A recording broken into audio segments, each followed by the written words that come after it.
Hey guys, it's Ayman Abdullah. Welcome back to the Malaysian Motoring channel, and today we're going to bring you this week's weekly wrap. Now, in the weekly wrap, we bring you all of the automotive news, both at home and abroad, and distill it for you and give you just sort of the gist of what's been happening over the last 7 days.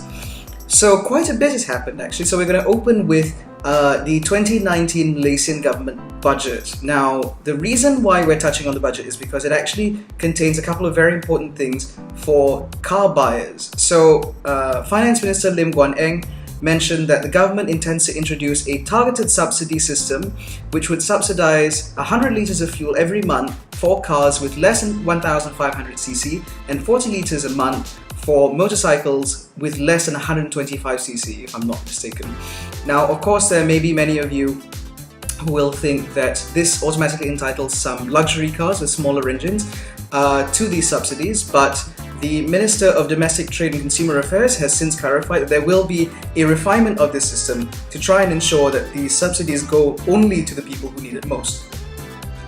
Now, I'm sure that many of you have comments and have something to say about this matter, and so we'd love to hear from you because we definitely think that this system is interesting. It certainly goes in some way to ensure that subsidies go to the people that need it most, but in terms of execution, it does leave quite a bit to be desired. I can imagine there will be some people who will abuse the system.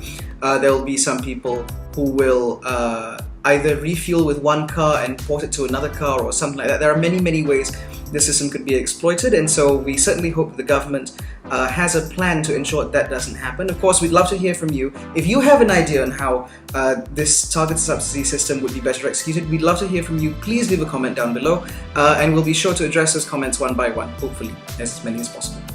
Now, next up on the list is some news from Nazar Kia. So they've been very busy this week, oddly enough, and they've refreshed quite a number of cars in their lineup. They've actually brought in a refreshed Rio, a refreshed Optima with a new variant that will slot in beneath the Optima GT that we're already very familiar with. They've refreshed the Sorento, and they've also given some upgrades to the Grand Carnival, the biggest car in their lineup, which we all find very interesting. So we're going to start with the Rio, which still comes in at just under 80 grand. Still has the same 1.4 litre multi-point injection petrol engine, which is an engine that we like in a car that we like actually. When we reviewed the Rio, we quite liked how it drove. We liked the suspension setup. It really drove very well, but one of the areas where it was severely lacking was in the gearbox department, where it only had a 4-speed automatic gearbox. Not acceptable for a car that costs about 80 grand, but Nazar Kia has listened, and so now you can get the Rio with a 6-speed automatic gearbox, still for under 80k. Now, something's got to give, right? So of course, the kit list for the Rio has changed slightly. So the wheels are now down an inch in size, and you've also lost the sunroof, which we quite like from the outgoing car. We're quite sad to see it go, but you know, in exchange for a 6-speed automatic gearbox, which already goes with a very strong engine, we'd be very happy. I think that's a trade that most people would be very happy to make. Now, moving on to the next car that's been refreshed, that's the new Optima. So the Optima arrived quite some time ago exclusively in GT trim, where it had a 2-litre 4-cylinder turbocharged engine made to a 6-speed automatic gearbox and put out about 240 horsepower, 242 horsepower, something to that effect. But at 180k, it was inhibitively expensive, especially for a Kia. I think that the Optima GT certainly moved things along in terms of interior build quality and stuff like that, but I think Kia thought that it would be able to rival some other semi-premium cars, which I certainly don't feel it does, and it seems that the buying public also felt the same way. So, although the Optima GT is back in facelifted form, so there's a new bumper, new tail lights, that sort of thing, the usual facelift nonsense, there's also a new variant which slots in beneath the Optima GT. It uses a 2-litre naturally aspirated engine from the outgoing Optima, which you might be familiar with, also with a 6-speed automatic gearbox with power going to the front wheels. It's still very generously equipped, so you're not going to feel like you're going for the base variant or you're losing out by not buying the top spec model. But we certainly feel that with the offering of the base model of the 2-litre NA engine, there will be more buyers for the Optima. As we know, it's not the most popular D-segment saloon in the country at the moment, and that's not exactly a situation that will be made better with the arrival of the new Camry very soon. But we're certain that there will be more buyers for the 2-litre NA model than the Optima GT. So we wish them all the best of luck. We certainly hope there will be more people driving those cars around, because really it's a really good car. It was just a little bit too expensive in GT form. Next up is the Kia Sorento. So the Sorento is the biggest SUV that Kia sells. It's a full 7-seater over 3 rows, and it's a great car. And it's available with a 2.4-litre petrol engine and 2.2-litre turbo diesel. That hasn't changed with the facelift. What they've done is they've brought in new bumpers on either end, new wheels, new lights on either end, and they've changed the interior just a little bit to ensure that it stays fighting fit until the next generation model arrives. Now, the Sorento is a fabulous car. We like it very much. It certainly straddles the line between mass market and premium very well, and we especially like the 2.2-litre turbo diesel that comes in the Sorento, the top spec Sorento, because it fits the character and the personality of the car very well. It's got lots of torque. It's a fabulous motorway cruiser. It's a great family car, and we certainly like the refresh. We think it looks sharp and smart, and it'll be great to see one of those arriving in our stables very soon, hopefully for a review. We're going to get in touch with Nazakia, of course, to review all of these facelifted cars, or to try and review all these facelifted cars, subject to availability, of course. Big news also comes from the Grand Carnival, which is the biggest car in the Kia lineup. So the Grand Carnival is an MPV, as I'm sure you know. It runs a turbo diesel engine on the bonnet, but it now gets an 8-speed automatic gearbox instead of a 6-speeder like it used to, which means that its on-road capabilities will be greatly improved. As we all know, diesels consume far less fuel than petrols do, and they also benefit from a huge amount of torque at any given time. And so putting that diesel with the 8-speed automatic means that on the motorway it'll just be a fabulous cruiser. It'll still be arriving in 2 specs, a base model and a top spec SX, and thankfully the SX has gotten rid of the really kind of tacky full chrome alloy wheels that it used to come with, thank God. But the rest of the kit remains the same. They've added some advanced driver assist features like blind spot monitoring, rear cross traffic alerts and stuff like that, which to me enhances the family car credibility very much. I certainly wouldn't mind carrying a Camry on that if I had one. And it's a sharp looking car, it's a great looking car. It's certainly better than your Alphards and Velfires and so on, because at least it doesn't have a very thirsty petrol engine up front. And we certainly hope that Nazakia will be able to give us one for review, because we would love to tell you why the Grand Carnival is a better proposition than anything else or any of the mainstream options in the market. Now, Kia wasn't the only NASA brand that was busy this week. Their French mark Citroën was also quite busy this week. They've taken their C4 Grand Picasso and they've renamed it to the C4 Grand SpaceTourer. If I'm not mistaken, PSA Group, or the Peugeot Citroën, whatever, the big French conglomerate that runs these things, they want to try and distance themselves from the Picasso branding. I'm not entirely sure why, I can't recall off the top of my head, but they're getting rid of the Picasso branding where possible. So the C4 Grand SpaceTourer, I need to remember this, is back now. It's been refreshed, it's got different bumpers on either end, it still looks really good, the interior is still very funky. It's one of our favourite small MPVs on the market, and at 150k it also represents very good value. Of course, it still runs a 1.6-litre turbo high-pressure engine like the one that you get out of the 308 and the 508 and all sorts of other Peugeots. And it's a good-looking car, it's very practical, it's very spacious, we like it very much. And again, we hope that Citroën will be able to lend us one very soon, so we'll be able to tell you why we like it so much. Hyundai has also been very busy this week. They've introduced a facelifted version of their Tucson. So the Tucson is sort of like a Sportage-ish size thing. And with the facelift, they've brought in sharper design inside and out, and they've also revamped the lineup just a little bit to ensure that the Tucson remains relevant and contemporary on the market. So the Tucson arrives with a facelift which consists of new headlights, new taillights, new bumpers on either end, new alloy wheels, as well as a new cascading grille to try and keep it in line with other Hyundai products from around the world. The interior has seen significant revision with the infotainment system now sitting on top of the center stack as opposed to sort of inset in the middle, which we didn't like very much when we drove it. And we certainly hope that the upgraded interior, which looks really good, will also improve small ergonomic quirks that we observed with the last car. Unfortunately though, with the facelift of the Tucson, they've also revised the lineup. So the Tucson will be available as a 2-litre naturally aspirated variant, as well as a 1.6-litre turbocharged variant. What they have removed from the lineup is the 2-litre turbo diesel, which we really liked. Hyundai Sime Darby gave us a Tucson diesel a while back, and we test drove that from here to Penang. We drove it on the highway. We liked it very, very much. It was really smooth. It was very economical. There was a little bit of the typical diesel clatter when sitting at idle, when it was cold especially. But as soon as it got warmed up, it was really smooth, and the fuel consumption benefits were huge. And we're very sad to see that go, but we understand that the Malaysian market doesn't really like diesels very much, which is a shame because diesel is really cheap. But that's the route that Hyundai Sime Darby has gone with. It's unfortunate, but that's the way it is, and we certainly hope that Sime Darby will reach out to us and offer up a Tucson facelift soon for us to review, and we'll bring that to you too. Now, moving on to premium cars. So, Volvo, the Swedish car maker, the resurgent Swedish car maker, as I like to say, has introduced a new variant of its very, very pretty S90 mid-size luxury saloon. So, the S90 was previously available only in two trims, T8 twin-engine Inscription and T8 twin-engine Inscription Plus. Now, both of these cars ran the same 2-litre 4-cylinder petrol engine, turbocharged and supercharged, mated to an electric motor at the back with some batteries in the middle, putting out 407 horsepower. But at 400-ish thousand, or just under 400,000, it was a little bit expensive. And so now the S90 is available as a T5 Momentum model.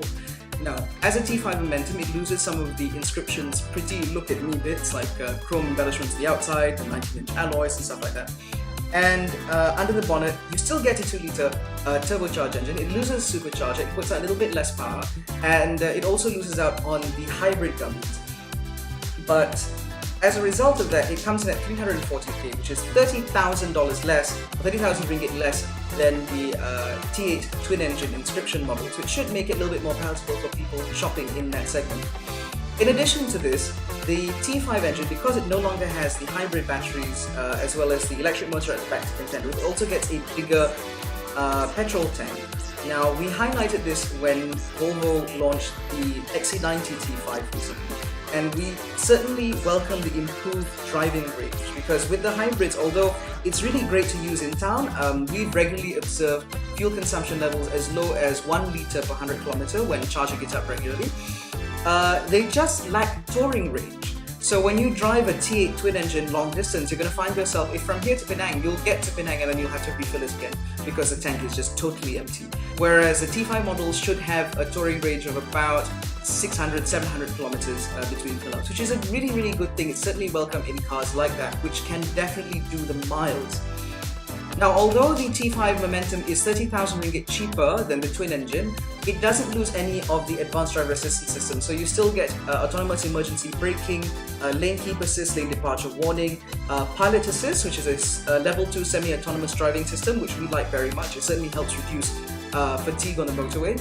And it still gets an 8-speed automatic gearbox, sending power to the front wheels. And we really, really like the S90. We think it's a fabulous car. We can't wait to test drive this in the near future, as soon as a review unit becomes available to us. And we will bring you that review in as little a turnaround time as possible. Promise, we're really working on this.